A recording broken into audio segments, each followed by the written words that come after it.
Borodar Pow! Welcome to your literacy task for Monday, the 11th of January. Now, you all did fantastically well last week, those of you who sent your learning over to me on Seesaw.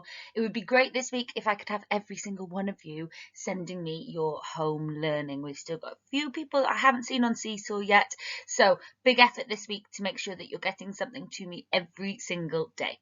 Now, our learning objective today is to use oracy skills when performing poetry. So this week is going to be all about poetry, and oracy is how we use our voice. Now, I'm going to read you a poem, and I want you to think whether it was interesting to listen to, whether you were excited to hear more, were you engaged from the start until the finish, and would you like to listen to it again? So I'm going to read it to you now. Miss was at the blackboard writing with her chalk when suddenly she stopped in the middle of her talk. She snapped her fingers. Snap, snap, snap. Pay attention, children. I'll teach you how to rap. She picked up a pencil. She started to tap. All together, children. Clap, clap, clap. Now just get in the rhythm. Just get the beat. Drum it with your fingers. Stamp it with your feet. That's right, children, keep in time. Now we got the rhythm, all we need is the rhyme. This school is cool, Miss Grace is ace. Strut your stuff with a smile on your face. Snap those fingers, tap those toes, do it like they do on the video shows.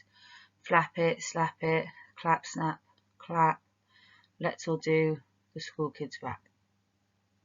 So, was that interesting? Not very, was it? Were you excited to hear more? I doubt it. I felt bored even reading it like that. Were you engaged from the start to the finish? Probably not. And would you like to listen to it again? Now, if I was to read it in that way, you probably wouldn't want to listen to it again. And that's because I wasn't using my oracy skills to perform the piece of poetry, okay? And it's really important when we're reading, when we're talking, or when we're performing that we use certain skills or strategies with our voice to make it exciting for the listener. Now, I'm going to read it one more time, and I want you to think about those same questions again, and then I also want you to think about what was different this time. Miss was at the blackboard writing with her chalk when suddenly she stopped in the middle of her talk. She snapped her fingers, snap, snap, snap. Pay attention, children, I'll teach you how to rap. She picked up a pencil, she started to tap. All together, children, now, clap, clap, clap. Just get the rhythm, just get the beat.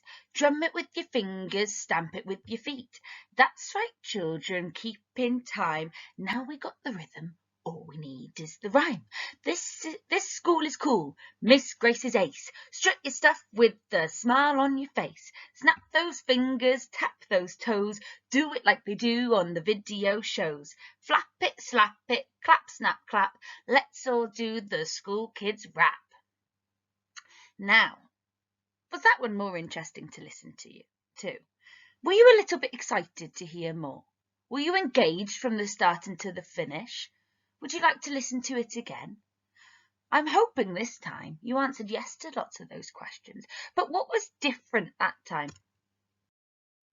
Now, when we're reading or when we're performing or when we're speaking in front of people, it's not just as simple as reading the words that we see. There's magic to performing.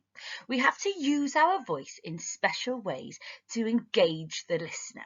And I'm going to take you through those ways now, just like I used in the second time that I read that poem. First thing is volume. Okay, so volume is how loud or quiet you are speaking.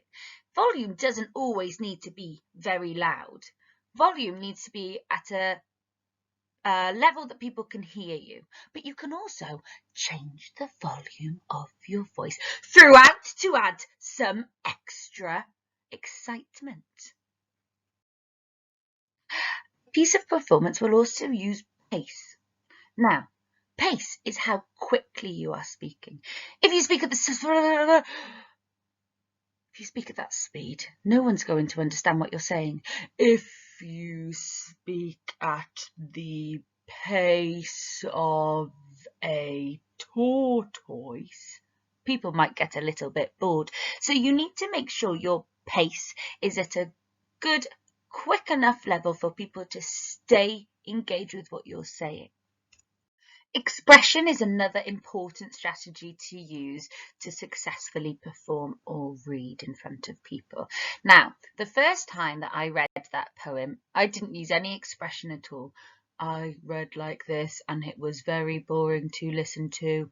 Expression is when you add feeling or emotion to the words that you're saying. So I used a lot more excitement and happy tones when I was reading the poem the second time.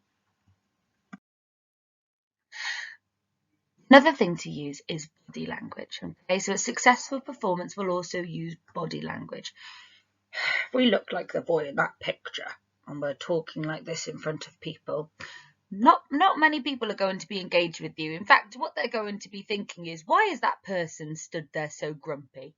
Whereas if you open your arms up, if you stand up with your back nice and straight and look confident, people are going to be more engaged at listening to what you are saying.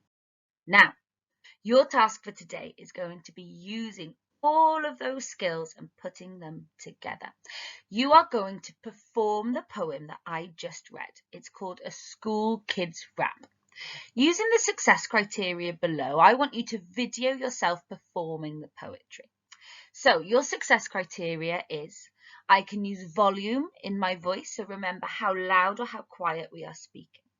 I can change the pace of my voice to suit the text. So some parts might be a little bit slower than others. I can use expression to engage the listener. Okay, so add some little bits of expression throughout your poem. I can use positive body language to show confidence. So remember, our backs up nice and straight, arms by your side, or using your hand gestures to make your body nice and open and look positive. None of the grumpy boy that we saw in the picture like this. Now, you don't need to know this poem off by heart, but you will need to practice it a few times before reading it. And remember, we've talked about that in class before. You don't do it straight away. You don't video it straight away. You need to practice it a few times, maybe perform it to a family member before you video it as well, and ask them to give you some feedback about the success criteria here. Okay, good luck everybody. I can't wait to see your videos today. Bye for now.